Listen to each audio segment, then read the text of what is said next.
નડિયાદના સંતરામ મંદિર ખાતે મહાસુદ પૂનમ અને 194માં સમાધિ મહોત્સવ યોજવામાં આવ્યો છે। ત્યારે આ સમાધિ મહોત્સવમાં ભક્તોની ભારે ભીડ ઉમટી પડી છે। નડિયાદ શહેરમાં આવેલા સંતરામ મંદિરનું સત આખા વિશ્વમાં જાણીતું છે, જેમાં ખાસ તો સાકર વૃષાના પાવન પર્વનું જ વિશેષ મહત્વ છે।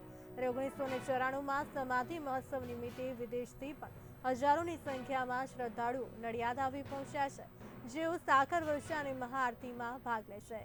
સમાધિ મહોત્સવના દિવસે કરવામાં આવતી સાકર વર્ષાના પ્રસાદને લોકો વર્ષભર સાચવે છે અને તમામ શુભ પ્રસંગોમાં તેનો ઉપયોગ કરે છે।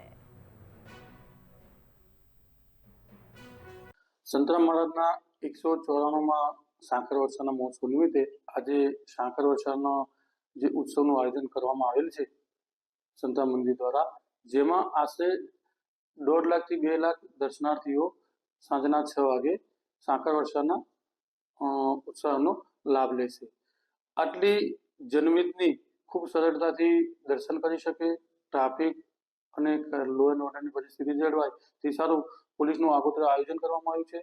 આ ઉત્સવ દરમિયાન 4 દિવસનો મેળો હોય છે અને મંદિર છે એ નડિયાદની મધ્યમાં આવેલ હોય, ટ્રાફિકની અવારનવાર સમસ્યા સર્જાતી હોય છે, જેથી પોલીસ દ્વારા જાહેરનામું બહાર પાડી અને આવતી જતી પબ્લિકને અડચણ ન થાય, સરળતાથી ઉત્સવ ઉજવાઈ શકે તે સારું રોડ બંધ કરી અને વૈકલ્પિક રોડો પર વૈકલ્પિક માર્ગ પણ આપવામાં આવ્યા છે। આજ રોજ આણંદ તેમજ અમદાવાદ જિલ્લાથી પણ પોલીસ અમોને ફાળવવામાં આવેલ છે, જેથી પોલીસ એ બંદોબસ્તની પોલીસ દ્વારા ખૂબ સારી રીતે બંદોબસ્ત થઈ તેનું આગામી આયોજન કરવામાં આવેલ છે।